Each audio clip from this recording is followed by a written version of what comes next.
बंधूंनो नमस्कार. मी मुकुंद पालकर, मुक्काम पोस्ट सौंदानांबा, तालुका कळंब, जिल्हा धाराशिव. शेळी पालक बंधूंनो, बऱ्याच वेळेस काही शेळी पालकाच्या शेडमध्ये एक चालत चालत एक रनिंग अडचण येते बघा, त्याला आपण रनिंग अडचण म्हणतो.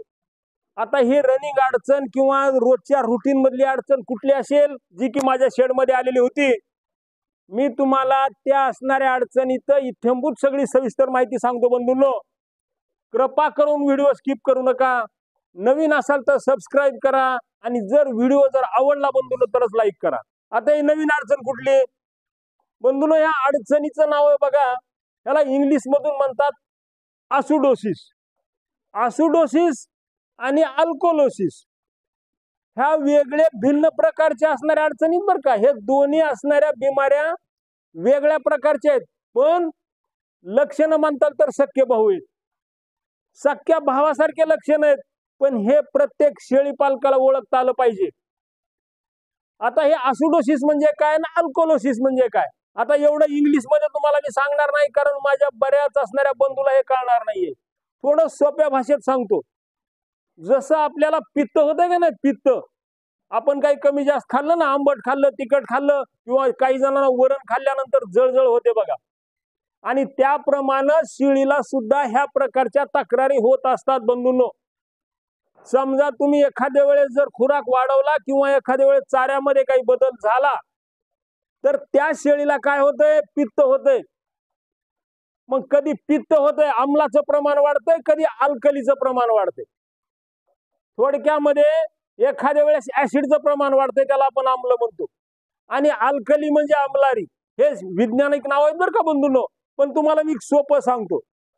शेळी लक्षणं काय करते, समजा शेळीला आसुडोसिस झाला किंवा तिच्या पोटामध्ये थोडक्यामध्ये गावंढळ भाषामध्ये सांगतो पित्त झालं, शेळी शांत बसते, तोंडातून थोडा फेस गाळती, शेळी रवंत करत नाही, आणि शेळी एका ठिकाणी शांत बसते. आणि शेळी काय होती बंधूंनो, जी चमक आहे का नाही, थोडी अशी काळवंडल्यासारखी वाटते. आपल्याला 100% समजते, शेळीकडनं जर मारली ना 100% समजते. तिच्या डोळ्यावरून समजते की हिला ही बिमारी झाली किंवा शेळीला हे काहीतरी झालंय. मग ओळखणार कसं तुम्ही, तुम्हाला एक सोपं गणित सांगतो बंधूंनो, एकदम सोपं, अजिबात चिंता करू नका. प्रथम शेळीच्या पाठीमागे उभा राहा. असं पाठीमागे उभं राहिलो ना आपण, हे असं पाठीमागे उभं राहिल्यानंतर शेळीच्या काय करा, डाव्या बाजूला मारून बघा. डाव्या, ते शेळीच्या तुम्ही डाव्या बाजूला मारले, शेळीच्या जर डाव्या बाजूला मारलं, शेळीच्या डाव्या बाजूला जर पाणी वाजत असेल ना, डब डब डब डब डब ढोलकी सारखा आवाज येईल, पाणी वाजत असेल, 100% समजायचं शेळीला आसुडोसिस झालाय, म्हणजे शेळीला थोडक्यामध्ये पित्त झालंय किंवा शेळीच्या पोटामध्ये आम्लाचं प्रमाण वाढलंय. हे झालं डाव्या बाजूचं. आणि उजव्या बाजूने जर मारलं, पाठीमागून उभारून म्हणतोय बरं का, आता डावी पाठीमागून उभारून म्हणतोय. काही माझे मित्र पुढून उभारतील आणि डावी उजवी बाजू समजतील, साप तुमचं चुकेल. काय करा, असं डाव्या बाजूला पाठीमागून उभारा, पाठीमागून.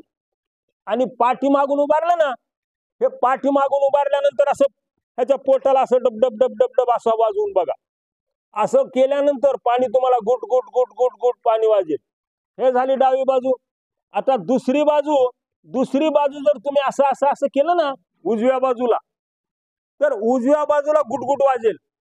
उजव्या बाजूला वाजलं तर बंधूंनो बिमारी वेगळी असेल, डाव्या बाजूला वाजलं तर ते बिमारी वेगळी असेल. ह्या दोन्हीतला फरक समजून घ्या, नाहीतर काय होतंय, शेळी बसली रे बसली, उजव्या बाजूला वाजते का डाव्या बाजूला वाजते. हे बरेच माझे बंधू न कळता औषध देतात.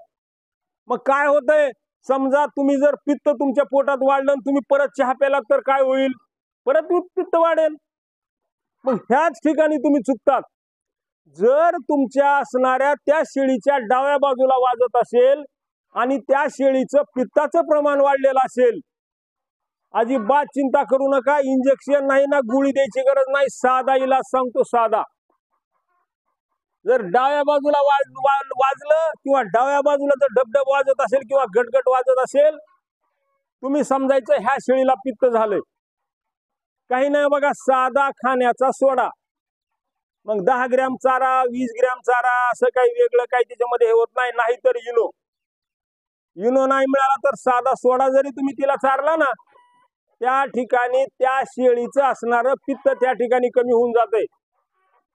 त्या जसं आपल्या पोटातली जळजळ कमी होते का नाही, आपण जळजळ झाल्यानंतर युनो पेतो बघा, आणि ती युनो पेल्यानंतर आपली सगळी जळजळी त्या ठिकाणी कमी होते, त्याप्रमाणे शेळीची सुद्धा जळजळ त्या असणाऱ्या सोड्यानं युनोनं त्या ठिकाणी कमी होतील. शेळी 100% थांबते. पण समजा तिच्या उजव्या बाजूला जर वाजत असेल तर, उजव्या बाजूला वाजत असेल तर तुम्ही काय कराल बंधूंनो? उजव्या बाजूला जर वाजत असेल तर असं समजायचं तिला अल्कोलोसिस झालाय. तिच्या पोटामध्ये अल्कलीचं प्रमाण जास्त झालंय, आम्लारीचं प्रमाण जास्त झालंय. जर चिंचेचा पाला जर असेल ना, चिंचेचा पाला, तो चिंचेचा पाला जरी वाटून त्या शेळीला पाजला तरी त्या ठिकाणी ते असणारा अल्कोलोसिस त्या ठिकाणी त्या शेळीचा कमी होते. नाहीतर जांभळाचा रस, जांभळाचा रस जरी तुम्ही त्या शेळीला पाजला ना, एक जांभळाचा रस विकत सुद्धा मिळतो बंधूंनो, विकत मिळतो. नाहीतर आपल्याकडे जांभळा असतील तर जांभळाचा थोडा रस काढा आणि ते त्याला पाजा. त्या ठिकाणी त्या शेळीचं 100% राहते बंधूंनो, काही सुद्धा चिंता करायची गरज नाहीये. पण काय होतंय, चुकतंय कुठं? सगळ्यात महत्वाचं तुम्हाला सांगतो, सगळ्यात मोठं निदान महत्वाचं आहे. तुम्ही गडबडीमध्ये औषध उपचार करण्यापेक्षा निवांत शांत चित्तानं उपचार करा. 100% आणि 100% सांगतो तुम्हाला त्या रोगाचं निदान लागते. आणि 1-2 डॉक्टरशी तुमच्या चर्चा करा की डॉक्टर साहेब असं असं होतं, मी काय करू? हे लक्षणं जर तुम्हाला समजली आणि ह्याच्याहून जर तुम्हाला इलाज करता आला बंधूंनो, काही वेगळा काही आजार नाहीये, काही एवढं भ्यायचं कारण नाही, पण रनिंग येतोय, तो मला मागलच्या 2 दिवसापूर्वी आला होता. मी माझे असणारे हे एक शेळी मी असणारी ब्रीडर एक घेऊन आलो, आणि हा ब्रीडर एक माझा बिटलचा ब्रीडर, हा ब्रीडर मी घेतल्यानंतर मला वाटलं की थोडं काय करावं, थोडा खुराकामध्ये बदल करावा, थोडं वाढवावं, म्हणून मी थोडं घेऊन आलो बंधूंनो. त्याच ठिकाणी मला असणाऱ्या थोड्या तकलिफीला मला सामोरं जावं लागलं, पण त्याच्यावरचा इलाज हे 100% आहे. आता आज सुद्धा तुम्हाला सांगतो, ह्याला काय झालं, थोडा खुराक मी वाढविलेला आहे. मग खुराक वाढवल्यानंतर ह्याला सुद्धा बघायचं पातळ संडासनं केली. अजिबात घाबरायचं नाहीये, कारण हे असणारे तुमचे रनिंग प्रॉब्लेम आहेत. आणि म्हणून सांगतोय माझ्या प्रत्येक शेळी पालक बंधूला की गावरानपासून सुरुवात करा, म्हणजे तुम्हाला शेळी पालन कळेल. तर बंधूंनो, ह्या ठिकाणी मी येतेच थांबतो. जर तुम्हाला व्हिडिओ आवडला तर लाईक करा बंधूंनो, आणि जर तुम्हाला ह्यापेक्षा काही वेगळी अडचण ह्याच्यामध्ये वाटत असेल, काही शंका असतील, 100 आणि 100% मला विचारा. मी तुम्हाला माझ्या परीनं मला जे ज्ञान आहे मी तुम्हाला शेअर करण्याचा प्रयत्न करतो. पण ह्यापेक्षाही तुमच्याकडे काही ज्ञान असेल किंवा तुम्हाला याच्यामध्ये काही माहिती असेल किंवा तुम्ही वेगळा काही इलाज केलेला असेल, 100 आणि 100% सांगा, कारण माझ्या ज्ञानामध्ये तुमची सुद्धा भर पडेल ही मी माझी अपेक्षा करतो बंधूंनो. आणि ह्या ठिकाणी येथेच थांबतो. जय हिंद.